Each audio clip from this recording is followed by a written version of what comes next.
ça ce soir? Personne. Il n'y a que des gens encouragés ce soir. Il n'y a que des gens courageux. Ah oui, vraiment? Oh. Amen. Alléluia. Ok, je rends gloire au Seigneur. Je ne vais pas apporter la parole aujourd'hui. Amen. Mais le Seigneur, le Saint-Esprit en a décidé autrement. Il m'a demandé de parler aujourd'hui et demain. Donc il fallait que je commence aujourd'hui par rapport à ce que le Seigneur avait mis sur mon cœur.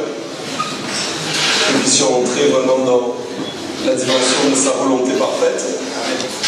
Et aussi la dimension de la compréhension vraiment de la volonté du Saint-Esprit pour ta vie maintenant, aujourd'hui, ces moments précis.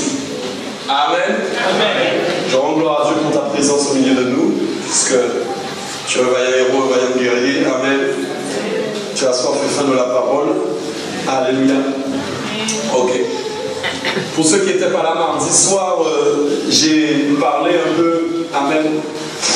Le Saint-Esprit m'a demandé de parler d'une certaine façon mardi pour son Église. Amen.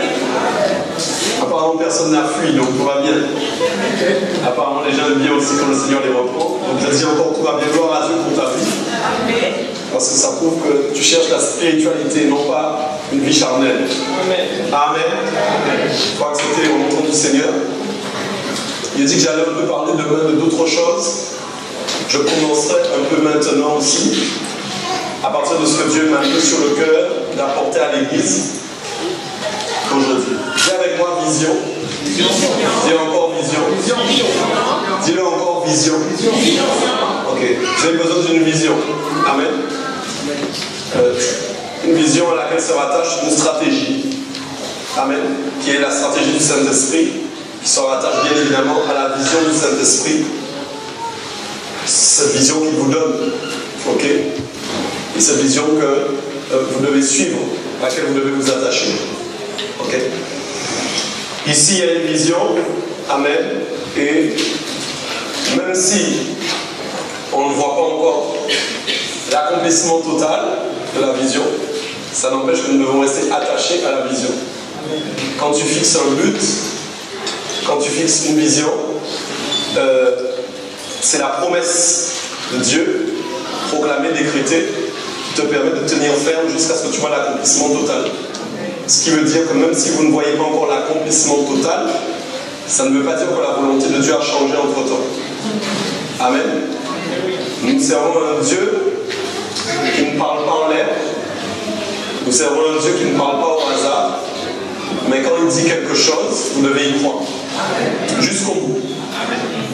Ma prière, c'est que rien ne vous empêche de croire aux promesses du Seigneur. Ok.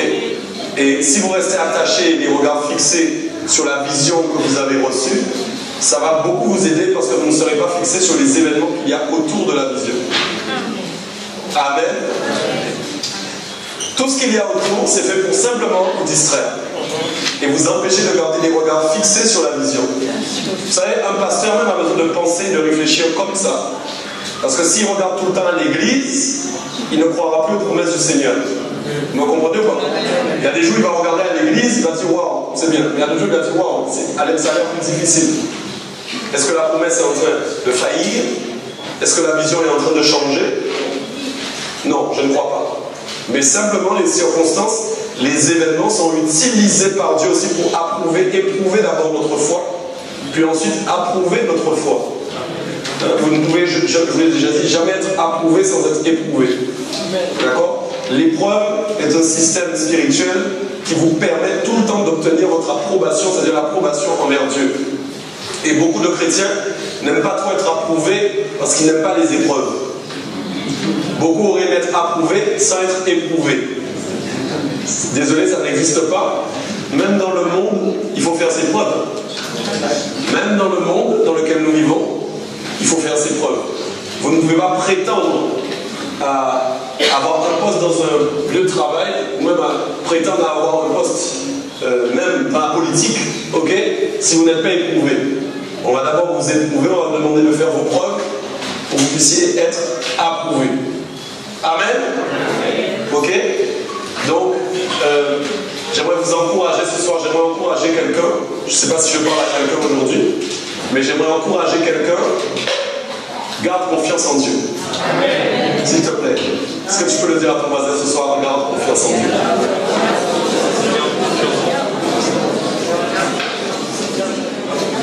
Est-ce que vous avez l'impression parfois de perdre confiance?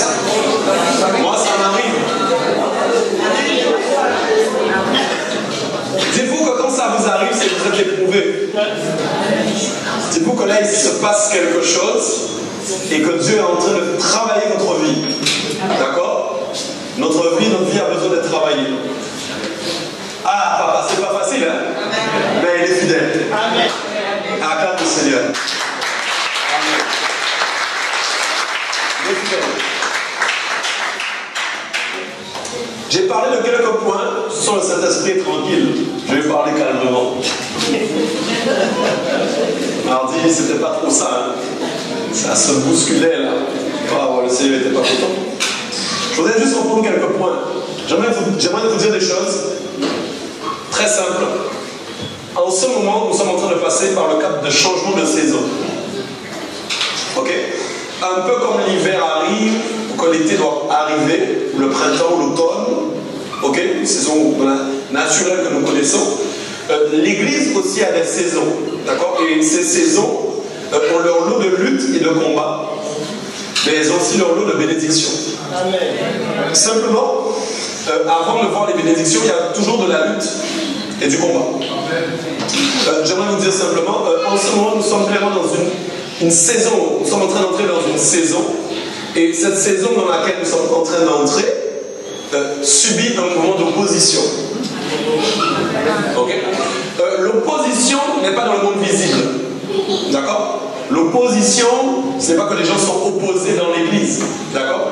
L'opposition se traduit par une opposition dans le monde spirituel. D'accord? Et cette opposition est liée à des paroles en fait qui ont été récupérées, d'accord? Qui ont été entendues et où certains se disent, je ne parle pas d'un être humain, vous savez bien, mais je n'ai pas besoin de le glorifier. Certains se disent, nous allons les arrêter. Et nous allons empêcher, ok, que ces promesses que nous avons entendues, ces paroles décrétées, ne doivent pas atteindre leur objectif. Et tant nous sommes éprouvés, tant l'autre aussi veut nous éprouver, parce qu'il pense toujours que nous pouvons avoir une faille et que nous pouvons avoir un manque de confiance à un moment ou à un autre, un manque de résistance, un manque de persévérance qui nous fera faillir et qui nous fera tomber et changer de langage. D'accord? Il pense ça. Mais au nom puissant de Jésus-Christ de Nazareth, nous déclarons ce soir, ça n'aura pas lieu. Ça n'aura pas lieu. Et j'aimerais que tu dises aussi, si ça a déjà eu lieu, ça n'aura plus lieu. On ne se comprend pas. Si ta bouche a voulu fourcher un moment ou un autre et dire l'inverse, tu diras, ça n'ira pas, ça n'aura plus lieu. Amen. Nous sommes dans un changement de saison qui est lié donc à beaucoup de choses qui ont été décrétées. Il y a eu des prophéties qui ont été données. D'accord? Il y a un ministère qui a été proclamé. Et à travers tous ces éléments-là, il y a beaucoup de mouvements. Ça bouge. Ok? Et ça bouge autant d'un côté que de l'autre. Parce que Dieu non plus, Dieu n'est pas là en train de se reposer sur ses lauriers. Parce que Dieu est là sur son trône de gloire. Et lui, il n'a même pas besoin de se lever. Parce que sa puissance est tellement grande qu'il peut rester assis et travailler. Est-ce que tu me comprends bien? Donc, j'aimerais te dire, nous changeons de saison. Et mardi, s'il te plaît, j'ai envie que tu y crois. Amen. D'ailleurs, j'ai toujours dit, même si je suis le seul à y croire, c'est pas grave. Amen. Eh oui. Je n'ai pas besoin de l'approbation des hommes pour croire. Et n'ayez jamais besoin de l'approbation des hommes pour croire en quelque chose que Dieu vous a dit. Amen. Mes amis, vous devez toujours croire en ce que vous avez reçu. Amen. Votre conviction, c'est la chose la plus importante. Quand vous faites des choses sans être convaincu, vous péchez. Amen. Et ça ne convient pas à Dieu. Amen. Trompez-vous avec conviction, le Seigneur vous en sortira. Amen. Allô, allô. Trompez-vous avec conviction, mais Dieu vous en sortira toujours. Amen. Ok? Mais ne faites pas semblant en n'étant pas convaincu et en faisant des choses sans être convaincu. Là, le Seigneur va résister avec vous, jusqu'à ce que vous soyez convaincus de ce que vous devez faire. Ok? Parce que dans le cœur de l'homme, le Seigneur a donné la capacité, la possibilité de savoir, de comprendre quelle est la conviction du Seigneur. Car le Saint-Esprit qui vient en nous est un esprit de conviction. Et l'esprit vient avec la conviction. Et dans tout ce que tu feras, j'ai expliqué ça à l'école du Saint-Esprit, c'est très important. Notre incapacité parfois à déceler que nous faisons des choses sans voir qu'en fait c'est le Saint-Esprit qui nous a inspirés pour le faire. Voilà. Nous devons être plus attentifs dans ce que nous entreprenons et dire waouh, Seigneur, c'est toi qui m'as permis de faire cette chose. L'Esprit de Dieu est là en toi, il travaille avec la conviction. Amen. Donc j'ai la conviction que nous changeons de saison. Même si les événements vont te dire le contraire. Peut-être tu peux même voir l'église se vider, j'en sais rien. Tu dis, mais il parle de vision, il parle de déploiement, il parle de conquête, mais pourtant mes yeux voient le contraire. Si c'est ça, j'arrête ma mission immédiatement et je dis à cause de ce que je vois, je ne crois plus en tes promesses, alors j'abandonne. Non, non, non, non. Mes amis, nous ne devons pas fonctionner ainsi.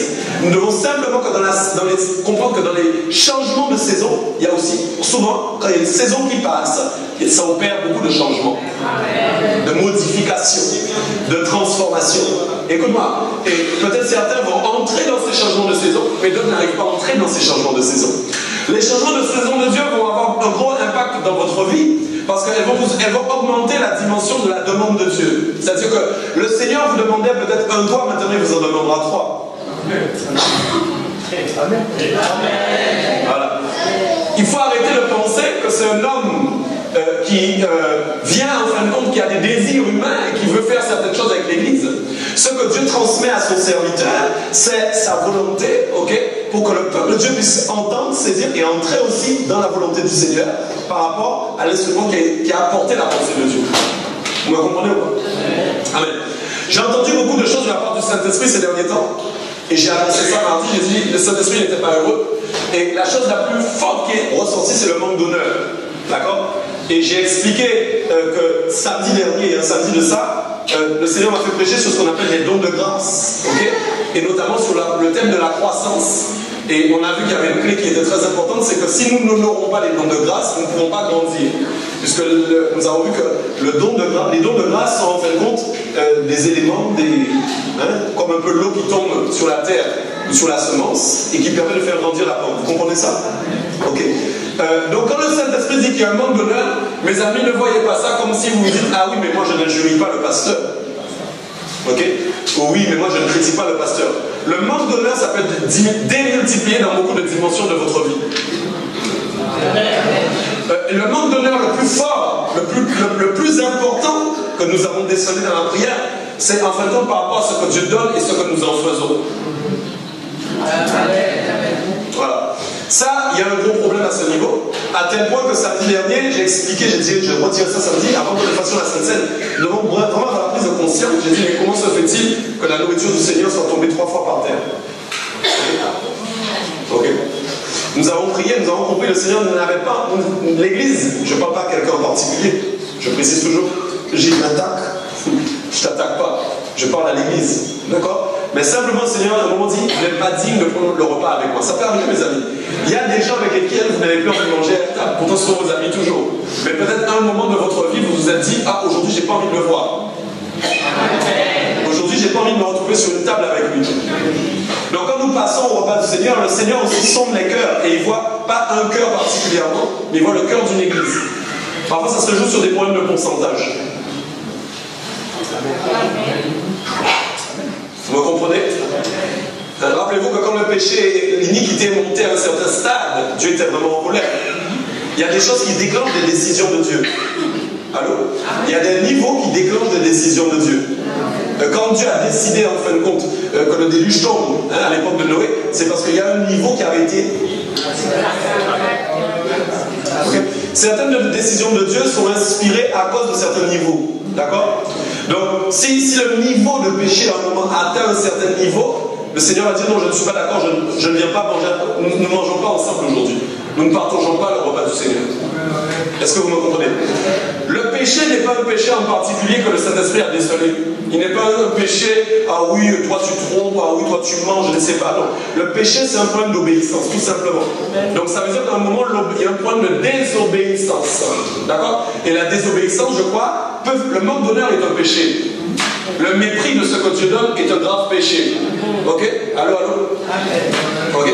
Donc c'est très important pour nous de vraiment comprendre toutes ces choses et d'honorer en fin de compte tout ce que Dieu nous donne à l'église. D'accord? Dans son école. Ok?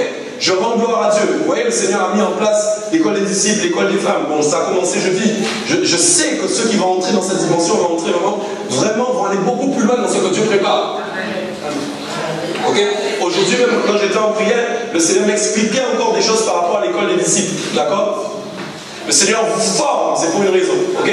Il vous forme, c'est pour un objectif. Il vous forme, c'est pour un but. Ok? Amen. Donc tout ce que Dieu nous donne, par grâce, nous devons l'honorer pleinement. Même si mon discours ne passe pas partout, c'est pas grave. Mais je dois dire ce que le Seigneur met sur mon cœur. Ok? Amen. Nous ne sommes pas là pour dire ce qui plaît aux hommes. Nous sommes là pour dire ce que Dieu veut que nous disions. Et c'est très important. Nous ne formons rien de nous-mêmes. D'accord? C'est sous l'inspiration divine que nous faisons les choses. La Bible dit que c'est sous l'inspiration que certains prophètes ont prophétisé des choses aujourd'hui qui arrivent encore. Ok? Ce n'est pas une interprétation humaine de la parole de Dieu que nous prêchons aujourd'hui. Est-ce que vous me comprenez? Mais c'est par inspiration. Ok? Amen? Ok. Donc j'aimerais t'encourager ce soir. Va plus loin dans l'honneur. Amen. Va plus loin dans l'honneur de ce que Dieu te donne. Et surtout, je pense aussi dans la dimension de la mise en pratique de la parole de Dieu, c'est-à-dire de ce que Dieu nous donne, que nous devons mettre nous-mêmes en pratique dans notre vie. Amen. Ok. Donc je vais commencer un thème ce soir que j'aborderai jusqu'à demain. Pour moi, c'est une révélation. Pour moi, c'est une révélation. Et je suis convaincu qu'à travers ce que le Seigneur va nous dire, il va vraiment bâtir et construire quelque chose. J'en suis sûr. Ok? Amen. Donc, le thème c'est le fondement spirituel, une muraille de sécurité. Ok? Vous avez quoi le fondement spirituel? Une muraille de sécurité. Soit je suis sourd, je ne sais pas ce qui se passe aujourd'hui. Le fondement spirituel, une muraille, dis-le encore, le fondement spirituel, une muraille de sécurité. Amen. Ok. Le premier point dont je vais vous parler aujourd'hui, c'est le temple du Saint-Esprit. D'accord? Un temple, si on prend un temple dans le monde, il y a des temples. Hein. Nous avons divers temples qui existent aujourd'hui. Chaque religion d'ailleurs a son temple. Je ne sais pas si vous avez connu ça. Moi à l'époque, je me rappelle que ma grand-mère me disait j'allais au temple. Quand elle venait à l'église, elle disait je vais au temple. Vous connaissez ça, non? On ne disait pas trop je vais à l'église aujourd'hui. Bon, je vais au centre, je vais à l'église, je vais... Enfin, beaucoup de nouveaux mots ont apparu. Okay? Mais on disait on va au temple. Ce n'est pas un mauvais mot puisque c'est le temple de Dieu. D'accord? Un peu comme Salomon aurait pu dire à l'époque le temple de Dieu. D'accord?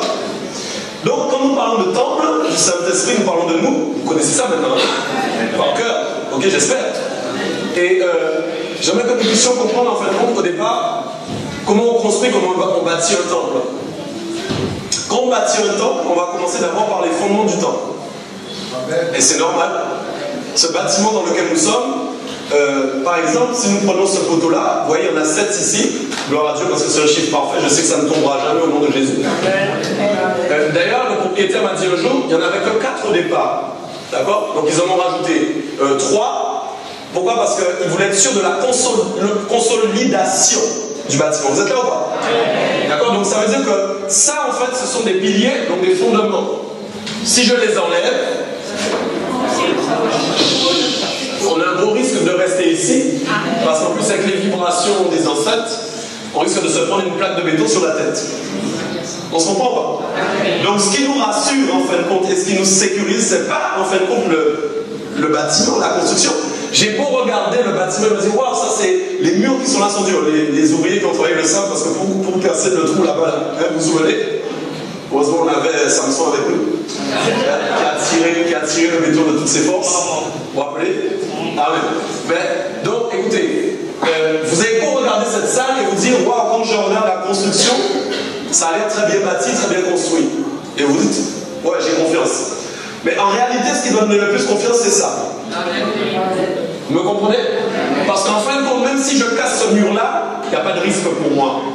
Est-ce que vous êtes en train de comprendre mon raisonnement? Même si je casse les portes qui sont là, il n'y a pas de risque pour ma vie. Même si je brise les portes, il n'y a toujours pas de risque. Mais si je brise ça, là il y a un risque.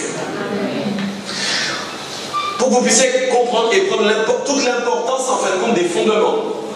Ok? Donc nous, en tant que temple du Saint-Esprit, spirituellement, nous avons aussi des fondements qui nous tiennent. Je vois tout le monde regarder la salle. Regarde-toi, regarde-toi du tout. Quand la Bible nous appelle en tant que temple du Saint-Esprit aujourd'hui, c'est pourquoi Dieu a donné des fondements en fait pour protéger le temple. En Apocalypse, on parle de la Nouvelle Jérusalem. Et aussi, quand vous lisez, notamment à l'époque de Salomon, quand ils ont parlé de la construction du temple, on parle de murailles. Donc, dans un temple, en général, il y a toujours une muraille. Ok? La muraille sert à protéger le temple. Ok? C'est-à-dire que si vous prenez une vision, hein, le temple est au milieu, et autour du temple, vous avez une muraille. Donc la muraille, en fait, sert de protection du temple. Vous me suivez toujours?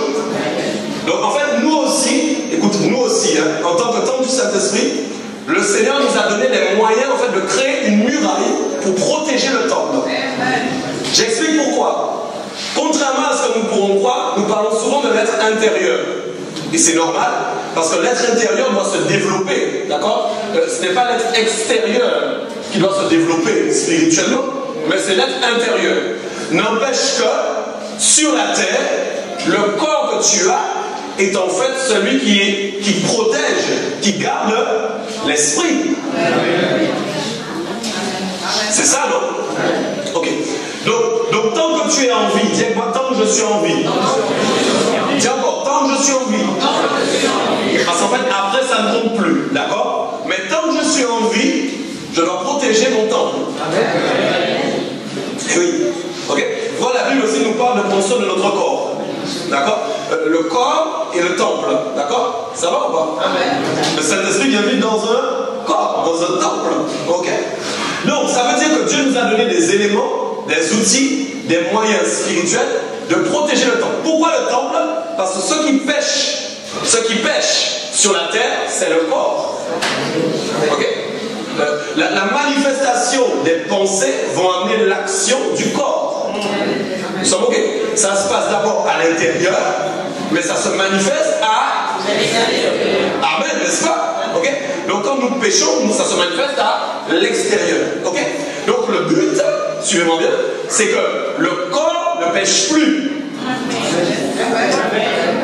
En gros, même si à l'intérieur il y a une tentation, même si à l'intérieur il y a une pensée qui veut me faire pécher, mais comme il y a une muraille que j'ai installée et que j'ai bâtie, elle va empêcher, tu me souviens, la muraille va empêcher au corps de pécher.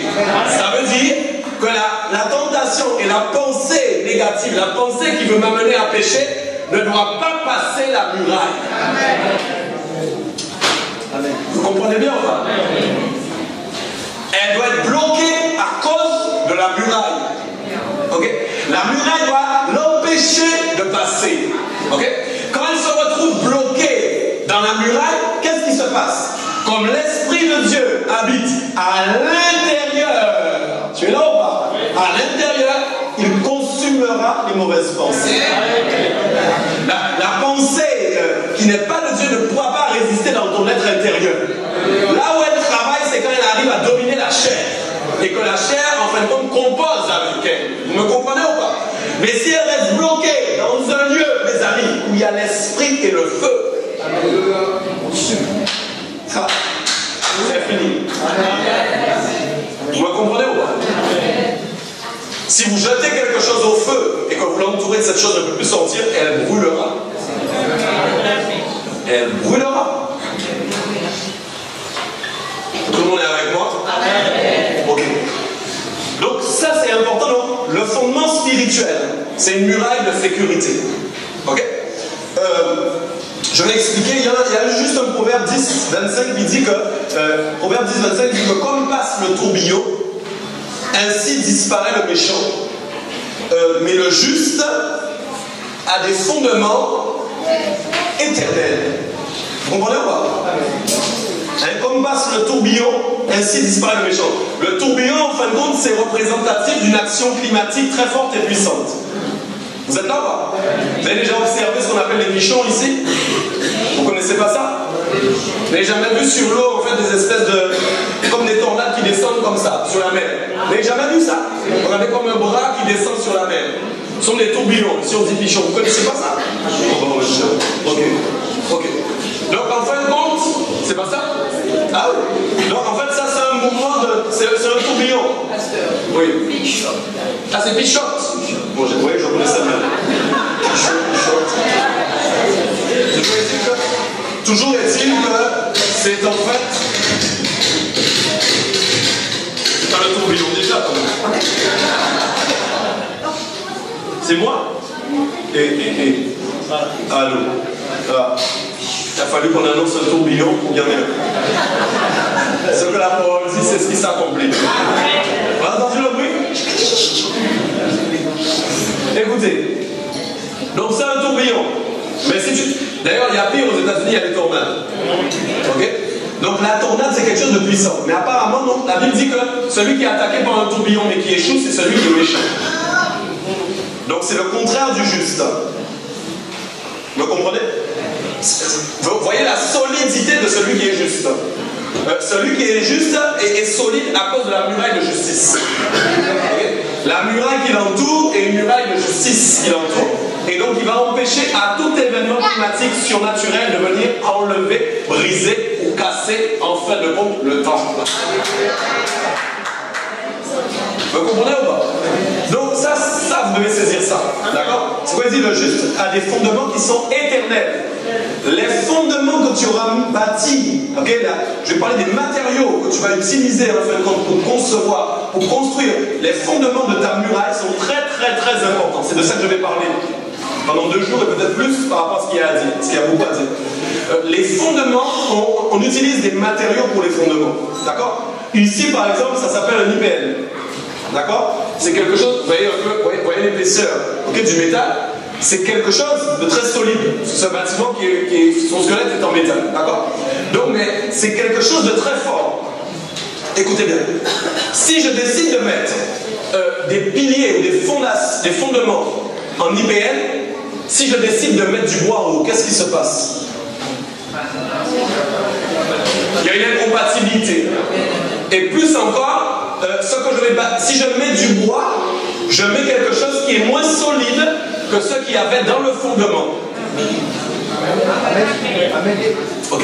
C'est pourquoi c'est important de bien voir en fin de compte quel fondement vous avez reçu et quel type de matériaux vous devez utiliser pour bâtir sur le fondement. Quand j'observe que c'est du béton, je vais être obligé de bâtir avec quelque chose d'aussi bon que le béton, voire plus fort. Vous me comprenez ou pas? Mais si je vois des fondements en bois, si je décide de mettre du parpaing au-dessus, il y aura un problème. Est-ce que vous me comprenez? Sois avec moi, ok? Donc quand la Bible dit qu'en fin de compte, notre fondement c'est Jésus-Christ, ça veut dire que nous avons déjà un repère. Le fondement, ok, du temple, c'est Jésus-Christ de Nazareth. Ça va m'obliger à bâtir avec des matériaux de la qualité de Jésus,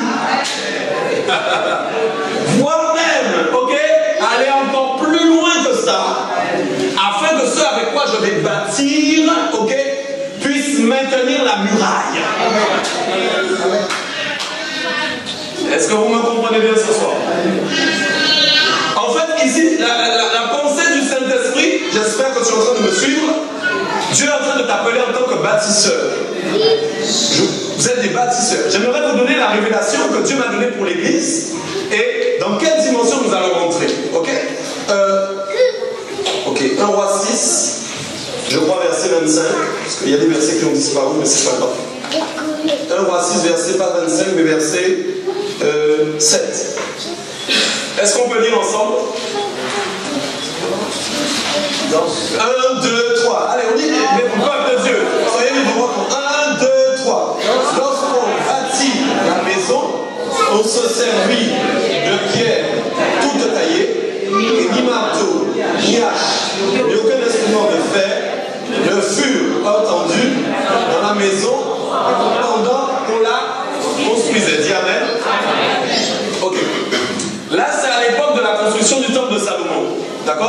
J'aimerais que vous ayez un regard prophétique sur ça. Amen. Vous savez, quand on bâtit, vous savez, on a bâti ici, on a construit ici. Des hommes et des femmes ont travaillé pour la construction du temple. Ok? Est-ce qu'il y avait du bruit? Tu peux rajouter beaucoup de bruit. Ok?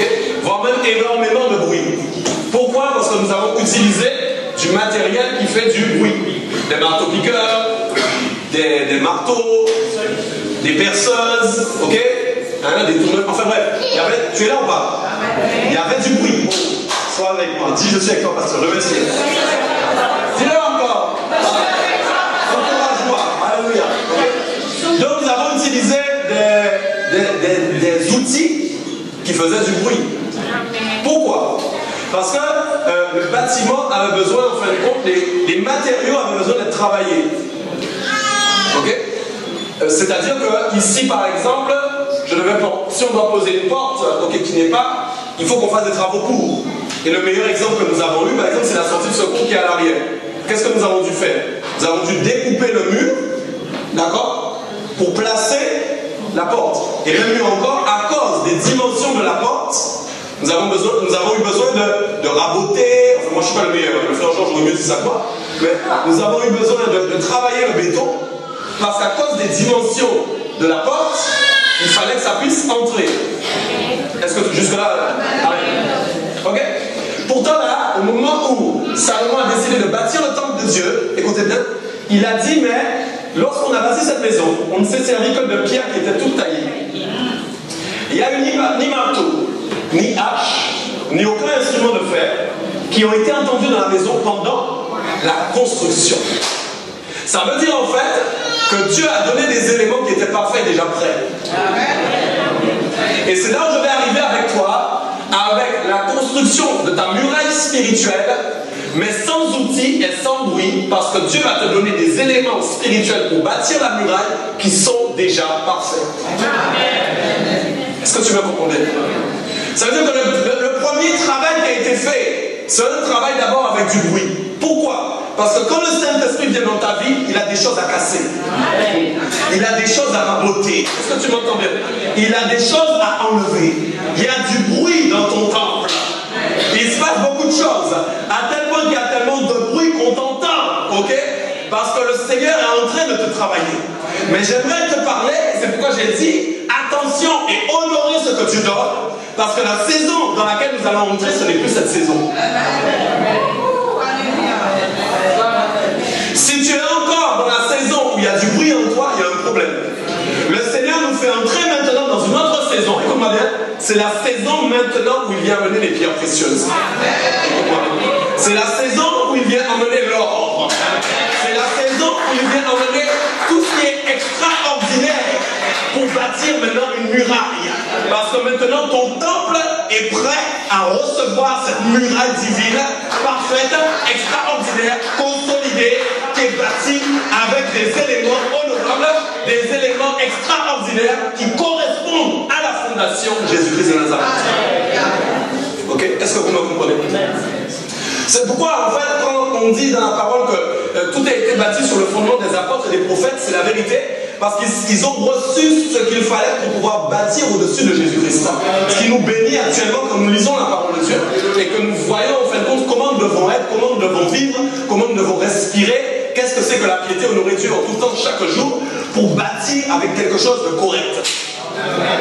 J'aimerais te dire, le Seigneur maintenant a préparé ton terrain. Le Seigneur maintenant a préparé tout ton temple est prêt à recevoir sa muraille. Les amis, c'est une vision vraiment prophétique, vous devez comprendre ça. C'est quelque chose que les yeux ne vont pas voir, mais c'est quelque chose qui va avoir lieu dans ton corps, dans le monde invisible. C'est quelque chose que Dieu va déposer à cause de la révélation de sa parole. Et tous ceux qui vont saisir révélation après révélation, révélation après révélation, poseront à chaque fois une pierre précieuse, une pierre précieuse, une pierre précieuse, une pierre précieuse. Le Seigneur va nous donner des pierres précieuses. Oh, écoute-moi. Le Seigneur va nous donner des pierres précieuses. Les amis, c'est extraordinaire. C'est pourquoi je dis mardi, attention, il y aura... Le Seigneur nous dit, attention, vous devez comprendre mon langage. Amen. Le langage spirituel va changer. Le Seigneur va aller beaucoup plus loin. Quand la parole dit faites de toutes les nations des disciples, il parle de disciples comme un temple et une muraille qui est conforme. Des gens qui sont consolidés. Est-ce que vous me comprenez bien? Des gens, quand ils viennent pas avec du foin, ils viennent pas avec du chaume, ils viennent offrir de l'or, ils viennent offrir de la jaspe, ils viennent offrir du diamant, ils viennent offrir des rubis. C'est ça en fin de compte. Nous venons avec la qualité, l'excellence du royaume de Dieu. L'excellence, la qualité extraordinaire. La nouvelle Jérusalem sera composée, bâtie des éléments précieux de gloire. C'est pas nous, en tant que citoyens du royaume, nous ne venons pas avec du foin. Nous ne venons pas avec de la paille, mes amis. Nous ne venons pas avec du bois, mes amis. Nous venons avec des pierres précieuses. Le Seigneur n'attendra pas quelqu'un pour le faire entrer dans cette dimension. C'est sa volonté. Si tu es à côté, dis maintenant je dois me bouger. Si tu te sens à côté, dis je dois me bouger. Le Saint-Esprit m'a expliqué qu'à écouter, ce n'est pas une histoire de conversion. J'ai expliqué par l'histoire, j'ai grondé, j'ai dit mais écoutez, ce n'est pas la conversion qui fait comprendre le langage de Dieu, c'est le Saint-Esprit. Donc même si quelqu'un a un mois de conversion seulement, le langage que je pratique aujourd'hui va le comprendre parce que le Saint-Esprit va lui attester ce que je fais. On a expliqué dans le que si tu ne comprends pas, c'est quand tu as un problème de marche avec l'esprit, donc d'écoute, de compréhension de l'esprit. Et donc si tu ne comprends pas le langage, c'est à cause de ça que tu ne comprends pas. Tu dois aller à l'école du Saint-Esprit. Tu dois être à l'école du Saint-Esprit. Le Seigneur est en train de donner tous les outils pour que vous soyez en conformité avec ça. Moi, je regarde ça comme une gloire de Dieu. Peut-être que je suis le seul à l'observer, mais je le comprends. Je le saisis. Je le vois. Je le sens. C'est une vérité. Et je ne m'appuierai pas sur ce que mes yeux voient. Je reste confiant en l'Éternel. Je reste confiant en ses promesses. Amen. Rien n'est facile, mais tout est bon avec Dieu. Amen. Ok. Donc, tu vois un petit peu aujourd'hui la notion de la muraille, d'accord? Je vais prendre avec toi Apocalypse 21, d'accord? Et on va lire ensemble à partir du verset...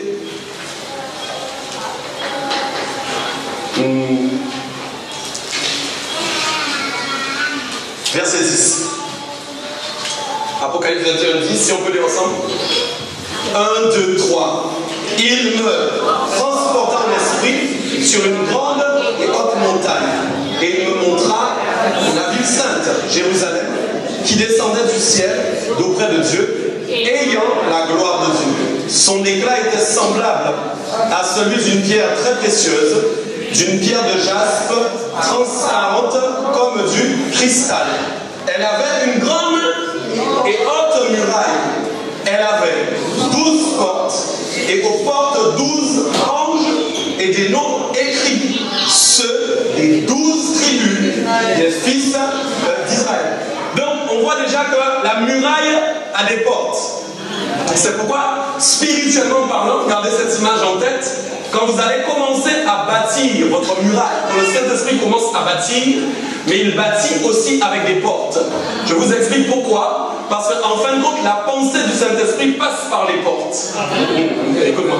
C'est pourquoi Jésus aussi est à la porte. C'est pourquoi aussi il y a une porte qui est ouverte quand le ciel est ouvert au-dessus de votre tête.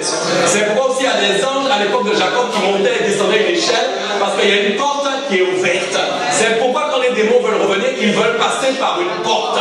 C'est pourquoi ta muraille doit avoir des portes qui sont toujours fermées dans le sens de ceux qui doivent entrer, mais toujours ouvertes dans le sens de ceux qui doivent sortir.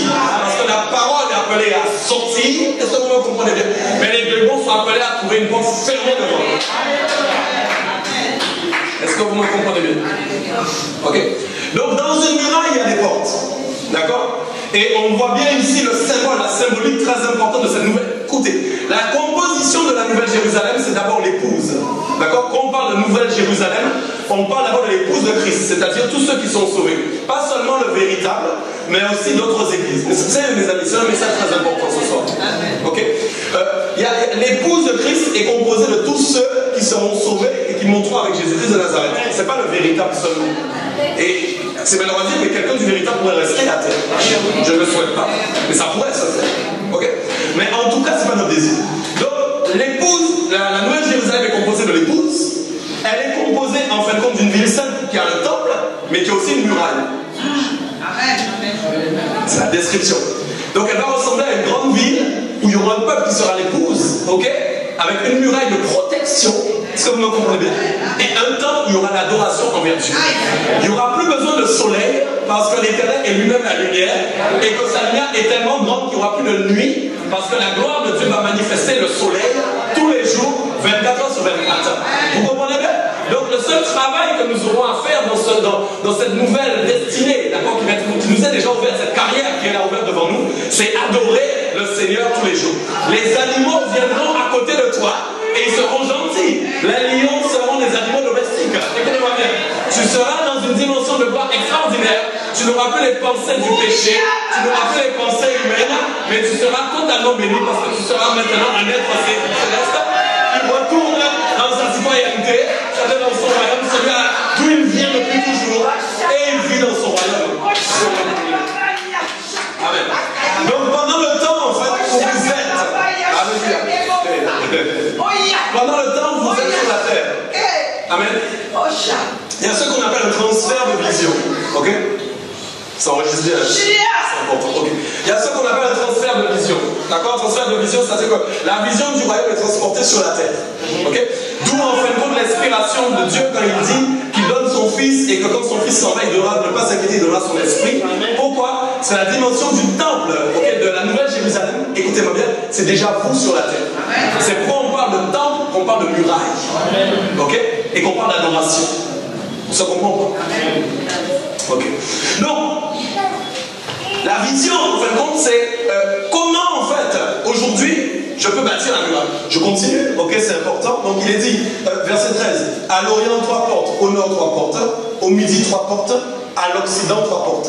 Donc, il nous parle, en fin de compte, d'une boussole.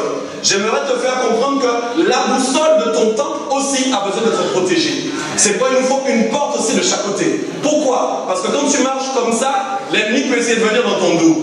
Maintenant, quand tu es retourné, il peut essayer de venir en face de toi. Suis-moi bien, écoute bien ce que je dis. Maintenant, il peut essayer à droite, mais il peut essayer aussi à gauche. C'est quoi ce que j'appelle une boussole spirituelle? Est-ce que tu me comprends bien?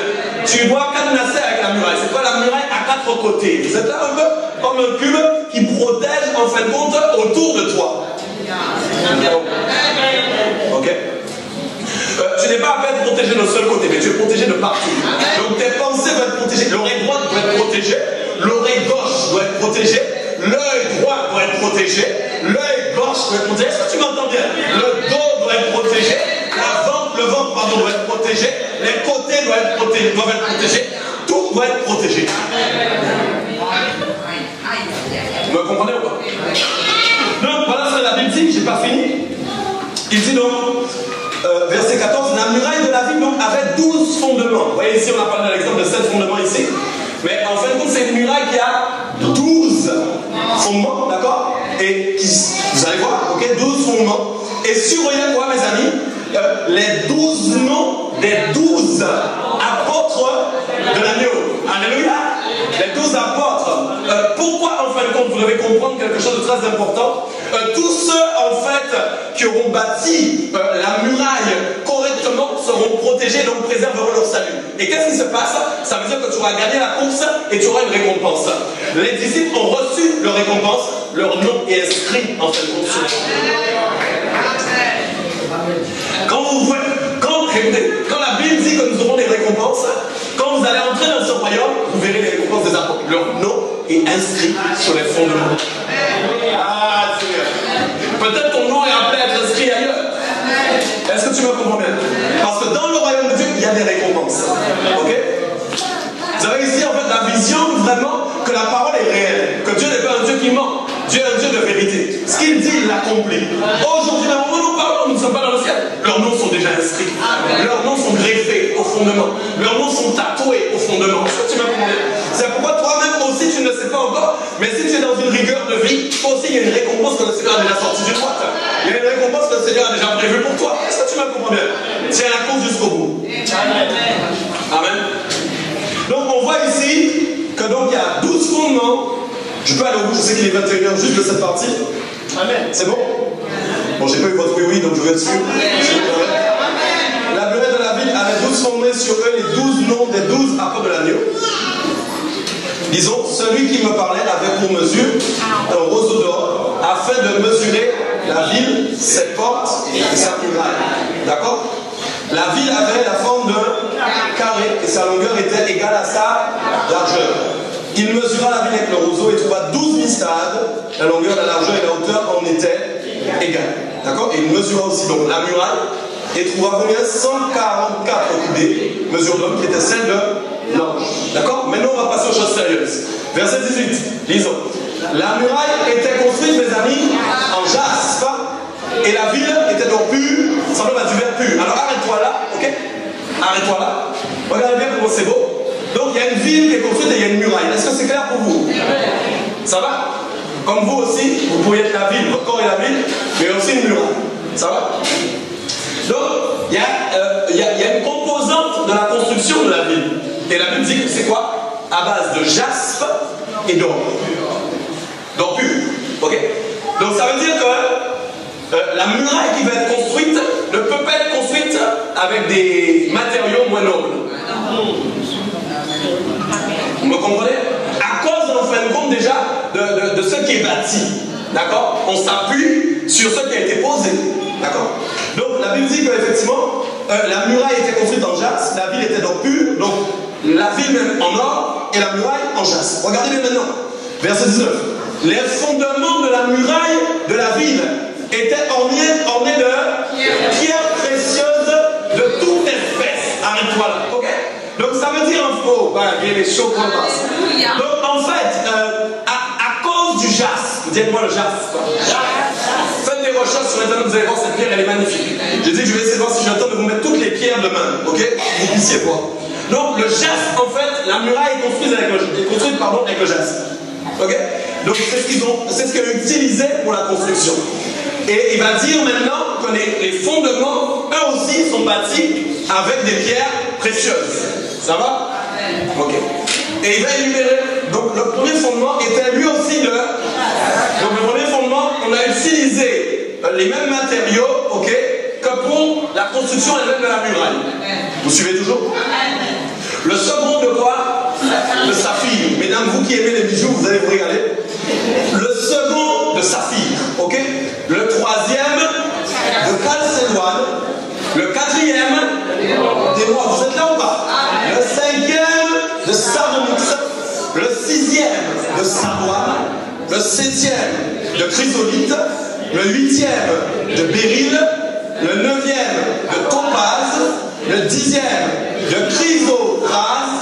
Le onzième d'hyacinthe. Et le 12e d'améthyste. Alléluia. La Bible dit que les 12 portes étaient 12 perles. Donc quand tu vois la description, apparemment, les fameuses portes où les noms des apôtres, là, vous vous rappelez? Donc apparemment ressemblent à des cercles, ok, des perles, mais on peut prendre l'image d'une sphère, ok, d'une sphère. Et la Bible dit que les 12 portes étaient 12 perles, chaque porte était d'une seule perle. Donc en fait, les portes sont en forme de perles. Ok? La place de la ville était donc pure comme du verre transparent. Amen. Je ne dis point le temple dans la ville. Pourquoi? Car le Seigneur Dieu Tout-Puissant est son temple. Okay? Donc lui-même avec sa muraille. Est-ce que vous me comprenez bien? Vous êtes là? Lui-même avec sa muraille. Lui-même avec ses pierres précieuses. Il est son temple avec cette richesse qui est autour de lui. Ok? Et cette muraille qui le protège. Est-ce que vous me comprenez bien? Alléluia. C'est extraordinaire.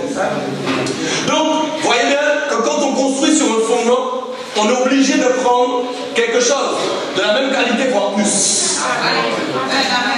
Mes amis, c'est pourquoi que tout ne s'arrête pas à ce que Jésus a fait.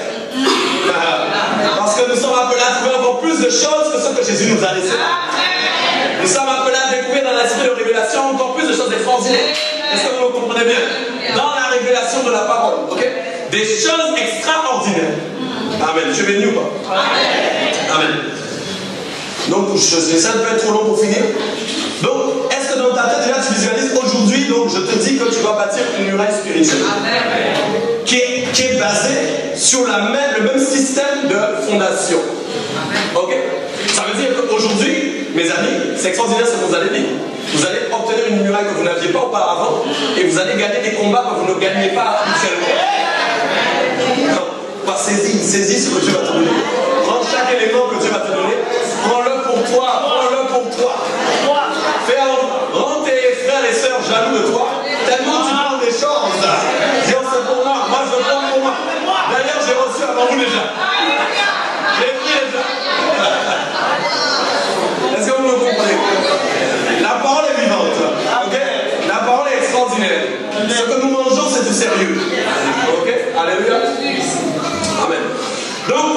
Nous devons aller beaucoup plus loin dans ces choses. Amen. Donc, le but maintenant de cet enseignement, c'est que nous allons voir d'ici demain et peut-être sûrement dans les jours qui vont suivre, parce que je crois que ça va être un peu long. C'est quoi le thème, je crois, de ce mois d'avril? C'est une église puissante. Pas de hasard avec Dieu. Une église puissante, c'est une église qui a une muraille de fer. Est-ce que tu me comprends? Parce que le corps de Christ, si chaque élément, c'est-à-dire chaque membre du corps a sa muraille, ça veut dire qu'il y a une muraille autour de tout le corps. C'est ma vision. C'est ma vision. Qu'il ne manque point de bout de muraille chez quiconque. Tu es toi-même un morceau de la muraille qui complète la muraille qui protège le corps de Christ. Acclame à Dieu. Non, c'est pas moi.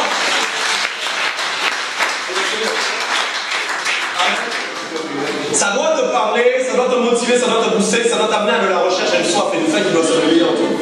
Qui doit te donner envie d'aller beaucoup plus loin. Là, tu vas oublier tes défaites, tes déceptions, tout ce qui te freine, mais ça derrière toi au nom puissant de Jésus. Reste axé sur les pierres précieuses que Dieu t'a promis. Reste axé sur ce que Dieu va te donner l'extraordinaire. Reste axé sur ça. Ne regarde pas au monde, ne regarde pas aux situations. Regarde aux pierres précieuses. Regarde ce que Dieu va te donner. Chaque pierre précieuse est un élément de la parole. Tu vas voir que quand on va commencer à les déposer par-ci, par-là, tu vas voir les victoires qui vont arriver. Tous ceux qui entreront dans cette dimension vont avoir de grandes victoires. Ok? Alléluia. Ça, c'est sûr. Amen. J'avais écrit d'ailleurs pour ça que si la muraille du temple est atteinte, le temple est plus protégé. D'accord? Ce sont donc les fondements de la muraille qui assurent sa force et sa qualité. D'accord? Donc je vais utiliser les mêmes matériaux pour construire mes fondations et pour que la muraille tienne dans l'épreuve. Okay? Pourquoi? Parce que tout est une question d'épreuve en fin de compte. Okay? Pourquoi la muraille doit être consolidée, solide? C'est à cause des épreuves qui vous entourent, qui vous environnent. Quelles qu'elles soient. Okay? Mais Dieu nous a donné de pouvoir construire une muraille qui résiste à toute épreuve. Sur ton front doit se graver à toute épreuve. Tu dois être à toute épreuve. Tu es là ou pas? Nous devons être à toute épreuve. Nous devons être à toute épreuve. Quand maintenant tu as l'impression que tu es à toute épreuve, mes amis, tu vas avancer à une vitesse extraordinaire. Des choses où tu n'arrives pas à entrer dans certaines dimensions de ta vie, tu vas entrer. C'est sûr et certain. Amen. Je rends gloire à Dieu pour toi. Amen. Alléluia. Donc je fais juste un point sur ce que je vais annoncer demain et je vais m'arrêter là, parce que je ne vais pas. Si j'embraye sur ça, on monte sur autre chose. Donc je parlerai demain en m'appuyant justement sur un texte que vous connaissez très très bien, c'est-à-dire 1 Corinthiens 3, 9 à 17, qui parle en fin de compte de la façon dont nous devons bâtir sur le fondement principal qui est Jésus-Christ. Vous connaissez ça? Paul avait dit de prendre garde à la manière dont on bâtit sur le fondement. Ok? Prendre garde veut dire qu'il faut faire attention. Ok? Hein, ça c'est très important. C'est pourquoi il y a des gens qui ont des murailles bancales ou qui n'en ont pas du tout. Vous me comprenez ou pas? Donc l'important pour nous c'est de comprendre à quoi on doit bâtir. Amen. Donc je vous parlerai demain, vous verrez justement de ceux qui construisent dans la chair. Ok? Parce qu'il y a un type de construction qui est la construction charnelle, d'accord? Qui ne donne pas justement une muraille correcte. Parce qu'en fin de compte, tout ce qui est de la chair correspond à ceux qui ne résistent pas. Le foin, le chaume et j'en passe. Vous me comprenez? Donc quand on commence à bâtir avec ça, notre muraille n'est pas correcte parce qu'elle ne correspond pas aux matériaux utilisés à cause du fondement principal qui est Jésus-Christ de Nazareth. Ça c'est une première chose. D'accord? Maintenant, il y a d'autres personnes qui sont dans une dimension où ils construisent un peu avec la chair et un peu avec l'esprit. Vous me comprenez? Donc ça donne des murailles bizarres. Donc des murailles où il y a un côté une pierre précieuse, de l'autre côté il y a un bout de bois. Donc la muraille n'est toujours pas correcte. Il y a un désir quand même, c'est la personne qui a quand même un désir de plaire à Dieu, mais qui n'arrive pas encore à résister à certaines tentations. Je parle à quelqu'un ou pas? Je parle à quelqu'un? La première vision, c'est quelqu'un qui ne résiste pas aux épreuves. Donc il n'a pas bâti de muraille. Il est dans la chair, il est charnel. Maintenant, je dis, il y a une deuxième typologie de personnes, les personnes qui construisent un peu avec l'esprit, un peu avec la chair. Ils ont un désir de plaire à Dieu, mais il y a encore des choses, des épreuves auxquelles ils ne résistent pas. Ça va ou pas? Mais maintenant, vous allez entrer dans une troisième dimension de ceux maintenant qui bâtissent qu'avec les pierres précieuses. D'accord? Et à partir de là, la construction qui va avoir lieu avec les pierres précieuses, ok, que Dieu va donner des éléments d'avoir précieux. D'accord? Là, à ce moment-là, vous allez bâtir une muraille correcte. Qui va faire que maintenant, certaines tentations vont fuir devant vous. Certains péchés seront obligés de partir à cause de la muraille qu'ils rencontrent. Le péché doit tomber sur la muraille. La tentation doit être freinée par la muraille. Ok? Est-ce que vous me comprenez bien? Une muraille solide, une muraille consolidée. Ok? On se comprend ou pas? Les portes doivent être des portes solides. Pas des portes qui s'ouvrent à tout bout de champ. Ok? Est-ce qu'on se comprend? Mais des portes qui restent fermées, qui ne s'ouvrent seulement quand il faut. Et pas dans le mauvais sens. Amen. Il y a une seule chose qui doit entrer par les portes, c'est le Saint-Esprit. La parole de Dieu. Sa parole, son esprit. Jésus-Christ. Amen. Donc je parlerai. Le Saint-Esprit m'a inspiré 5 matériaux charnels. Je ne sais pas s'il y en aura d'autres. Mais les 5 premiers, vous verrez, en fin de compte, c'est les choses agréables à l'homme, les propres désirs de l'homme, les fables, les fausses doctrines et les faux commandements, et les mauvaises œuvres. Vous verrez qu'à travers, en fin de compte, ces 5-là, déjà, vous bâtissez une muraille qui n'est pas conforme sur le fondement Christ. Ce que je suis en train de vous expliquer, mes amis, qui va vraiment éveiller votre conscience et qui doit l'éveiller ce soir. Dieu est en train de dire quelque chose de très important. C'est que vous avez peut-être Jésus-Christ qui est le fondement. Et ça ne veut pas dire que vous avez bâti correctement au-dessus de Jésus. C'est ce qui fait la différence entre le chrétien qui est sauvé et celui qui ne l'est pas. Voyez-le ou non, il y a des chrétiens sauvés et des chrétiens pas sauvés. Votre nom ne change pas parce que vous avez accepté Jésus. C'est ça qu'il faut comprendre. Je vais beaucoup plus loin, vous verrez, entre justement le fait qu'on va vérifier si vous êtes mort à vous-même. Donc on va vérifier si, comme Christ qui est mort, votre ancienne vie est morte aussi. Ok? Tant que en fait, votre ancienne vie n'est pas morte, ok, elle va chercher les matériaux qui ne sont pas conformes au fondement. Ok? Mais si vous êtes dans la nouvelle vie et que vous êtes vraiment mort à vous-même, à ce moment-là, vous êtes prêt à bâtir, à ce moment-là, avec les éléments de la parole de Dieu. Amen. Et d'aller beaucoup plus loin. Amen.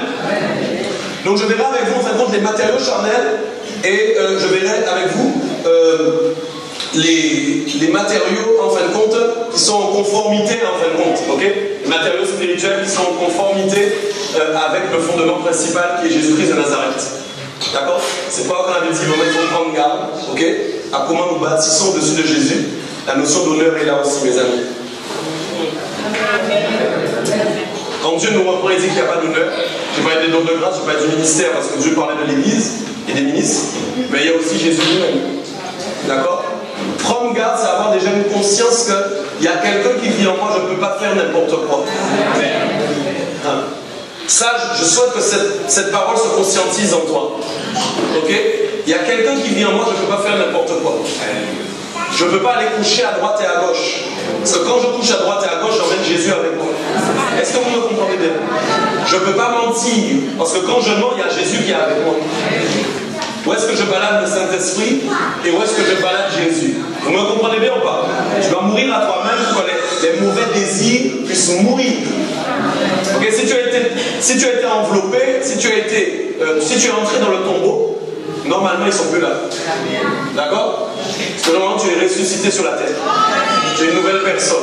Est-ce que vous me comprenez bien? Les amis, saisis ça pour ta vie. C'est réel. Ok? Je parle à quelqu'un? Amen. Amen. Donc le message de Dieu aujourd'hui, c'est il n'est plus le temps de prêcher les mauvaises œuvres. C'est plus le temps de prêcher.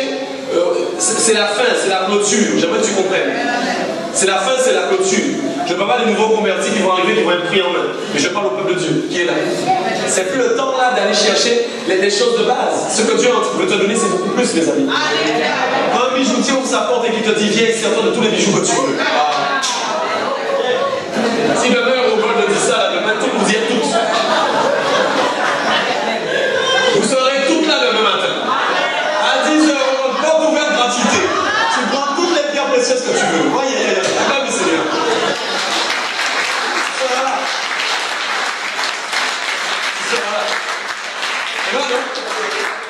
Même certains hommes sont là. Bon, moi, les bijoux, je m'en fiche. Vous voyez, je vois, mais ça m'a jamais intéressé. Par contre, les bijoux de Dieu, je veux bien. C'est pour vous comprenez bien. Les biens du Seigneur, je veux. Amen. Ok? Vraiment, soyez convaincus que le Seigneur va faire de belles choses dans vos vies. Ok? Et surtout, honorer tout ce que Dieu donne, participer à tout ce que Dieu met en place en ce moment. Il nous faut honorer, c'est très important. Si Dieu vous donne certaines choses, c'est pour que vous alliez plus loin. Ok? Il va y avoir une corrélation entre tous ces éléments qui vont faire de vous des personnes vraiment différentes. J'en suis sûr. À cause de sa parole, à cause de sa gloire.